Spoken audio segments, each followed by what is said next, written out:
We're back at the table with Brett Teper and Rich Williams of ModKat. We gained a lot of understanding about usefulness, reusability, aesthetics, and breaking down barriers for adoption, and how products can help with that, and helping us understand the human condition towards animals and how that translates into our personal spending habits and our culture, and how maybe we can show empathy to our pets and how those pets actually reflect that back to us. It might be just one more reason we love our animals. Welcome back, guys. Hi. Thank you. Thanks for having us. So, Brett, what's a good animal story from your own life besides Sam? You got another good story? Let's see, another good one. I think.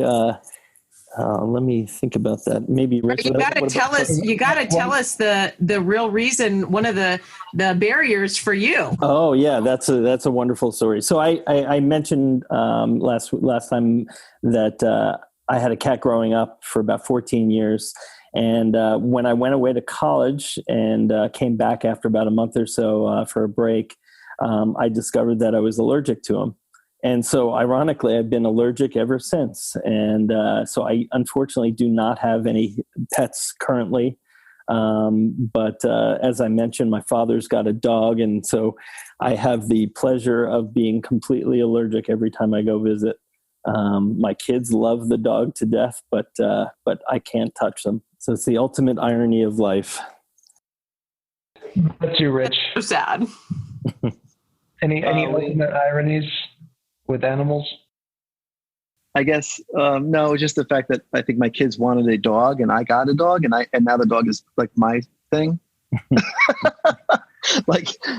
I love it. I love it. The dog, me and the dog are just totally connected. It's just now I hang out with the dog and my kids go hang out. I don't even see my kids anymore.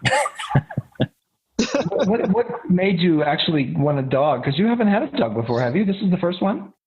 This is the first one. We're a cat family, but I don't know. My wife, it's again with my wife. I keep learning everything with my wife, but she had a dog and a cat growing up. I did as well, but I wasn't as focused on it as she was. And she wanted to have a dog eventually, but my kids also started having this curiosity about dogs. And they, we live in a neighborhood that has a lot of dogs. We live near a huge park where people walk their dogs every day. It's a big social thing. It's a community thing. And everybody just kind of like talks around dogs. And all of our friends started getting dogs and their families. And my kids started getting more curious. And we met people on the streets with certain types of dogs. And then all of a sudden the three of them were like, we want this kind of dog or whatever, So it just grew and built. It just happened. We just went out and got one. And it's been awesome ever since. Do you guys have any books or movies that are animal related that you love, that you would say, oh yeah, this would be my top animal book or my top animal movie? Well, I can mention one as I had talked to you about earlier. I've got two kids and they're 6 and 8, and so I read to them a lot. And one of our favorite books is Anatoly, which is about a mouse, obviously, but it's an incredibly well done book, and it's a great life lesson for the kids, where this mouse just feels ashamed that humans find him so repulsive and awful, and he overhears these humans talking about how terrible mice are, and he decides to change and earn his way. And I just think it's this great lesson, and it's beautifully illustrated and just a fun book to read. I love that. That's great. And it's a classic book. That's wonderful. Yeah. What about you, Rich? Any books or movies? I don't know. I mean, I see those movies where they try to make the dogs talk and things, and I'm just not into that. I just think it looks ridiculous. My kids make fun of it, so we're not. That's Scott. That's a no. And then as far as books, my kids are a little older, so I don't really have those little lessons to fall back onto. That was a good story, Brett. Mine would be more like pop culture stuff or something, where my daughter's into Pusheen the cat. I don't know if you've ever heard of Pusheen, but she's like a little cartoon cat, and they have like little, funny anecdotes around her. And I think she's really witty and funny and cool. But yeah, that's about it. Again, cats, we're all about cats. When I was growing up, I think all the animal stories were really sad. I mean, all I can think about is having to watch Old Yeller the yearling, where the red fern grows, and then the Incredible Journey. That one wasn't set, but I remember. Where the red fern grows was just awful. I mean, I knew from the beginning what was going to happen to the dogs, but when it finally happened, I mean, I refused ever after that to watch that movie or read that book or have anything to do with that story again. It was just awful. But somehow there was like this thing. I don't know. We all had to watch all these movies about the dogs or read the books about the dogs and cats. Or I guess in the case of Charlotte's Web, the spider dying. I mean, they were very pathetic and tragic ends that the animals came to. I don't know why there was that sort of movement. It doesn't seem like that's, well, I don't know. Maybe it is the case now. I think some of these true life stories that are written for adults, like the Homer the Blind Cat, there was one about a dog too. I can't remember, this couple that has a dog. It was turned into a movie, I think, with, oh goodness, I can't even remember the name of that one now, nor can I remember the name of the actor who played in it. Owen Wilson. But at the end, it's the cat dies, the dog dies. There's something about these animal deaths that seems to attract people. I don't know, or keep us looking anyway. They just want to make you cry. Say it again, Rich. They just want to make you cry. Yeah. It's a, you know. Okay, well, getting off that, can we get to nonfiction? Right. I was going to say, it goes back to the human animal thing where you start, you know, a lot of times you might care more for the animal, and you know, that's a really heart wrenching. If they want to really get you, they really want to get you at the end of that movie with the heart wrenching. Just do something to an animal, you know? Right. Yep. Yeah. Well, and I think there's something altruistic, and Brett kind of touched on that about the story about the mouse wanting to kind of change the perspective of how he was viewed. There is something altruistic about those animal stories. And just like you were saying, Rich, it's unconditional love every day, all the time. So, you know, we can ascribe to these animal stories something maybe that we can't always do with humans. Right. But let me ask you this. What can humans learn from animals, and how do their stories help to support or grow us as a society? And Rich, I'll toss it to you and then to Brett. So I think there's a lot that humans can learn from animals. If I'm thinking about my life and like the things that I do with my animals, it's like one of them would be to basically live for the moment. So I try to always live for the moment, right? So I'm not, you know, when I think of the future, I get anxious, and when I think of the past, I get depressed, or whatever your feeling is. But my dog and a cat are just right here with me in the moment. That's what's happening, right? And I might be thinking about work or something else, but they're laser focused present, right? So I definitely got that from them, when I'm with them and they're actually calling me to be with them, they're forcing me to be in the moment. So I'm in the moment with them. And I think that's something that, you know, you can carry through to the rest of your life. I think it's really cool. And then I would say, obviously, unconditional love is huge, right? So dogs have seen some pretty dark days and things that has happened to them.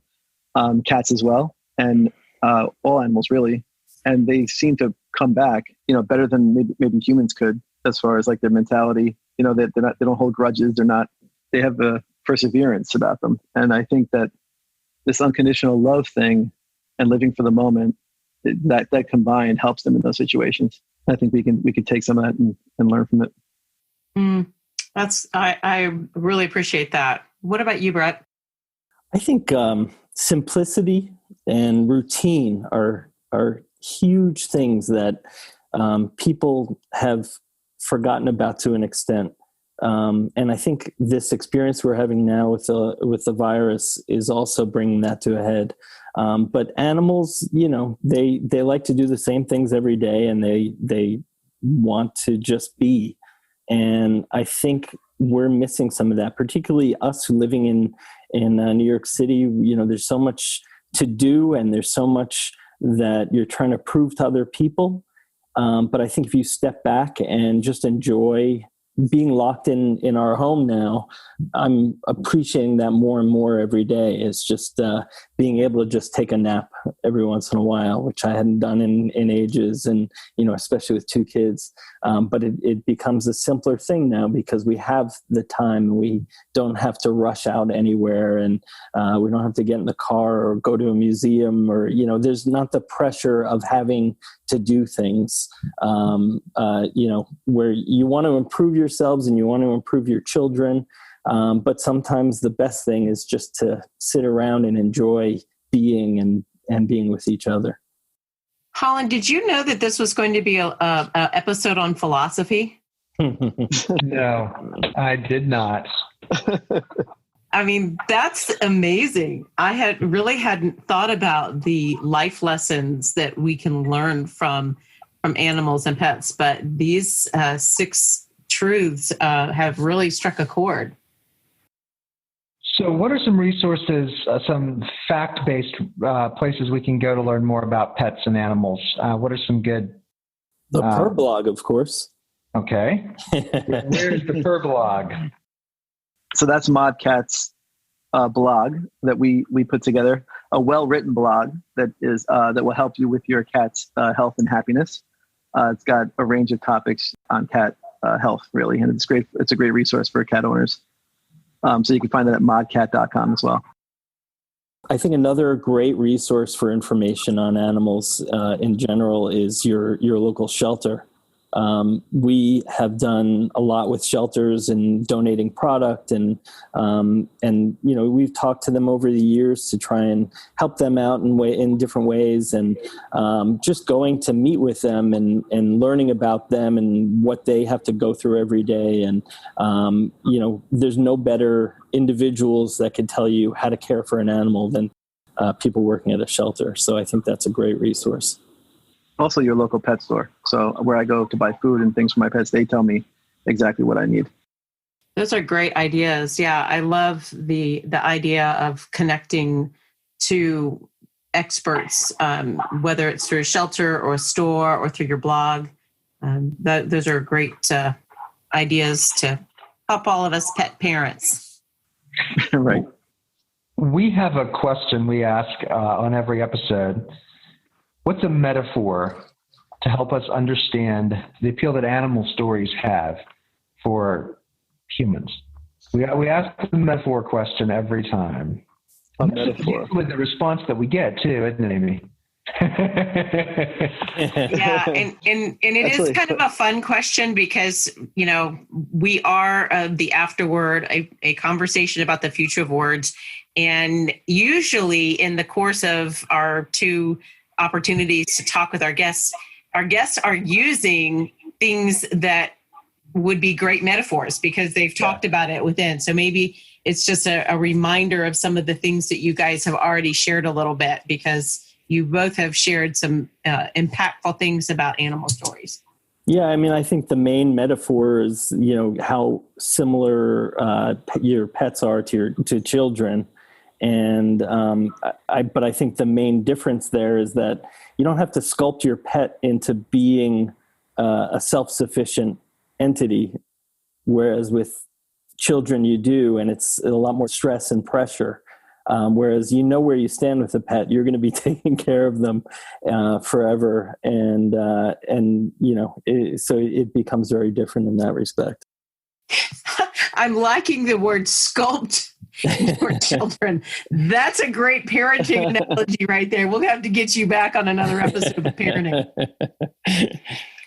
So I would add to that. I would say I don't necessarily have a metaphor, but I would say that if there's one thing I would say, it would be kind to your animals and all animals, because I think they provide us with so much, and we are not necessarily the best to our animals on this planet. So they provide us with domesticated animals provide us with emotional support, companionship.